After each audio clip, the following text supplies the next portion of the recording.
నేను పల్లెమురళి ఏఫ్డిఎస్ రాష్ట్ర అధ్యక్షులు. ఇవాళ కాంగ్రెస్ ప్రభుత్వం వచ్చిన తర్వాత ఫీజు రియంబర్స్మెంట్ బకాయిలు భారీగా పెరిగిపోయినాయి.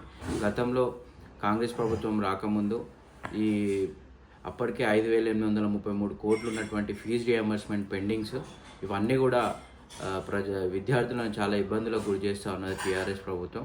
కాబట్టి కాంగ్రెస్కి అధికారం ఇస్తే ఇవన్నీ కూడా సమస్యలన్నీ పరిష్కరిస్తామని కాంగ్రెస్ ప్రభుత్వం చెప్తే ఇవాళ కాంగ్రెస్కి విద్యార్థులందరూ ప్రభుత్వాన్ని అప్పచెప్పినటువంటి పరిస్థితి ఉంది తమ ఓట్ల ద్వారా.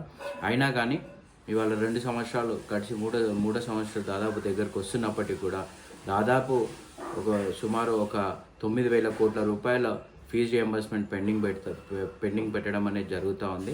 తద్వారా ఏంటంటే ఎవరైతే పేద మధ్యతరగతి విద్యార్థులు, ఇంజనీరింగ్, డాక్టర్ చదివేటువంటి విద్యార్థులు ఉన్నారో వాళ్ళకి తీవ్రమైనటువంటి ఇబ్బంది జరుగుతూ ఉన్నది.